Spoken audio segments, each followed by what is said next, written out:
I want to talk about this Russo thing. So it's hilarious.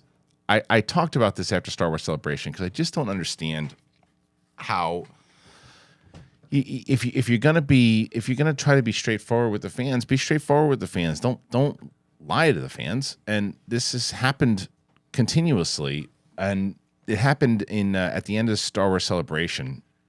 After the announcements were made, there was an interview with IGN, and they were asking Kathleen Kennedy about certain things happening in the Star Wars director world and how people kept kind of dropping off here and there. And they brought up the Kevin Feige project, and she had said he was never really attached to a Star Wars film project, and they didn't even ever discuss an idea, which I said, well, that doesn't make any sense because they talked about Michael Waldron writing that script at one point. Feige has talked about it also. Well, this is from Dark Horizons that said at Star Wars Celebration earlier. G-Man.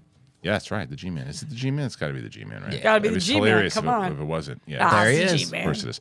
At Star Wars Celebration earlier this year, Lucasfilm's Kathleen Kennedy said that despite reports, Marvel Studios chief Kevin Feige was never really attached to a Star Wars film, and they had never discussed an idea. That said, it was more than just speculation because Feige had talked about it in the past. Michael Waldron was hired to write the script for the film, which Feige would have produced, and now, new report has Avengers Endgame filmmakers Joe and Anthony Russo confirming that not only was Feige working on a Star Wars film, but they were discussing the possibility of directing it. Appearing on a recent episode of Jason Bateman, Sean Hayes, and Will Arnett's Smart Less podcast, the brothers were asked about future potential directing gigs, including Star Wars. The pair revealed that they were interested and already had some discussions with Feige. They love Star Wars. There were early conversations. There were some early conversations with us. Kevin Feige is a huge Star Wars fan, and there were some early conversations about teaming up with Kevin to do Star Wars.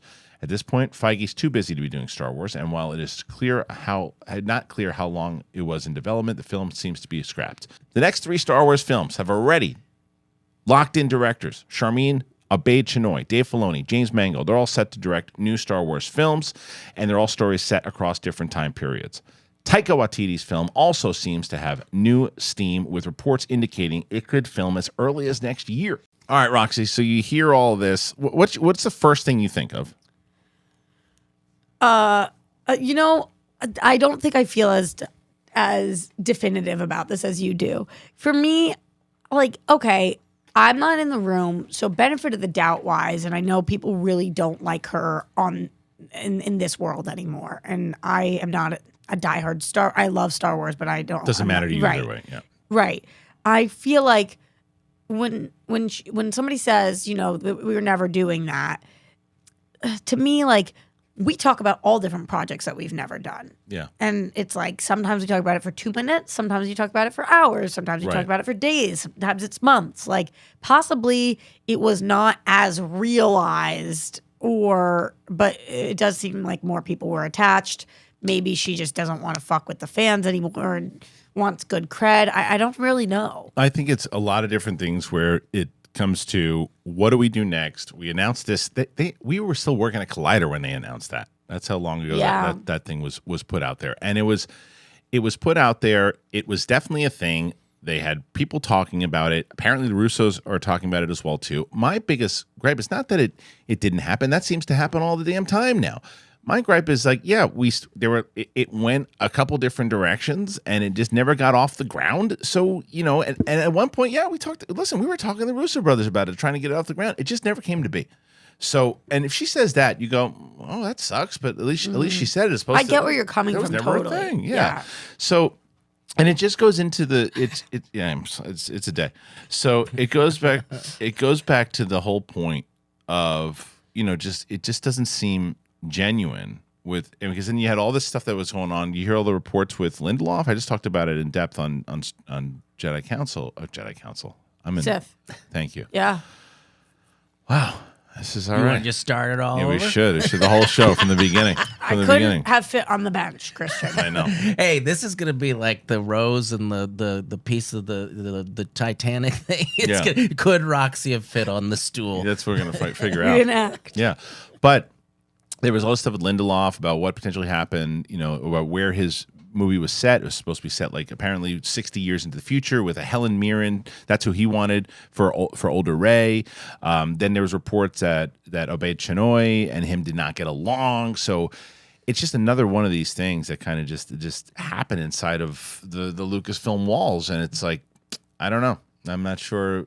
But this is the. Does it mean anything though, Kristian? It means that we're not getting a Russo Brothers Star Wars movie. Yeah. That sucks. That would have been fun to see, and I know that those guys do love Star Wars. I mean, they do. Like when they came in for Civil War, and Ellis and I got to talk to them, which I think is still up on. It's in the playlist on the interviews. What were you doing it for?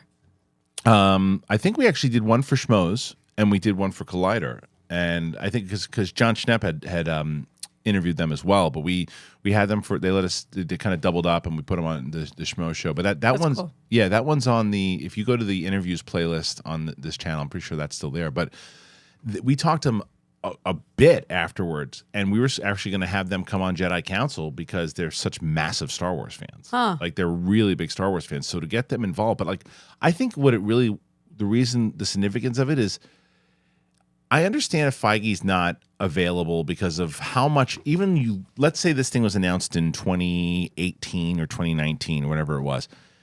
From 2018, 2019 all the way now, he's been really busy. So we know that, right? Yeah.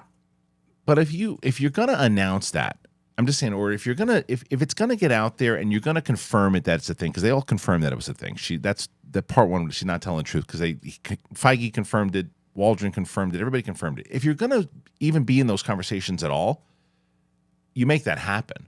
Or you say, Kevin, you're going to be too busy to do this. Are you definitely going to do it? Because if you're definitely going to do it, then we should do it. And when you say you say, who's you, Kathleen? Yeah, when Kathleen Kennedy and Feige are having those conversations, it's like, look, if this is going to get out there at all, and we're going to even talk about this thing, then this needs to happen because the fans want it to happen. I think that might be a thing for her too. She's probably sick and tired of people going, Feige, we want Feige. Feige's going to do this. Feige's going to do this. And she's like, well, I'm running this thing. Feige's got his own thing. And then she's wants to be the one that people are talking about as far as the executive goes. And it's just, yeah, I don't want this channel to become, like just complaining about Kathleen Kennedy, because like I said, I think her business decision of putting Rey creatively, not a fan of it. But the business decision is a smart decision. It's a smarter decision, a less of a risk than trying to go 60 years into the future. Mm-hmm. Mm-hmm. So I get that. Yeah. But you think that creatively she's running it to the ground? I wouldn't go that far. I don't think running it to the ground is fair. I think there are a lot of people who say that. I don't. I just think that there are some managers that works for certain sports teams, and there's some that don't. Yeah. And you don't want to be lied to at the very end of the day. I mean, it's part of it, but I also think that it's one of these. I just think more transparency. You're going to gain more trust from the audience, right? That's part one, and part two is no. I don't think she's driving to the ground, because I do think that I think that this movie could make a lot of money. The one with Rey, so business decision, I think it could do well. The next one, the Filoni one, if they do now. Whether or not this Luke Skywalker mandate thing, I'm not putting him in it anymore. This is a rumor. I don't know how true this is, but there's a rumor going around that she says no more Luke Skywalker. If that's a bad decision, but I don't know if that's necessarily a call she made. Yeah, I don't know where that was coming from, but I heard it a bunch of times too. Yeah, it could be. Look, and that's I don't envy her position also, because there's tons of stuff that is true, and there's tons of stuff that people just make up to get more people to go after her, which is not a fun position to be in, and it's also not fair. When people always, and this is one that drives me nuts. They'll criticize her and every time there's a show that they don't like or anything to her, a movie they don't like, they go after her. But if it's a movie that does really well, she doesn't get any credit. They just say, well, of course, it's Star Wars. So then by that, nobody should be running Star Wars, and anybody can just that because someone even said that too, like, oh, well, it's Star Wars. The movie can make $1 billion. Yeah, but you still have to call the plays. I feel like she needs a better PR team. Yeah.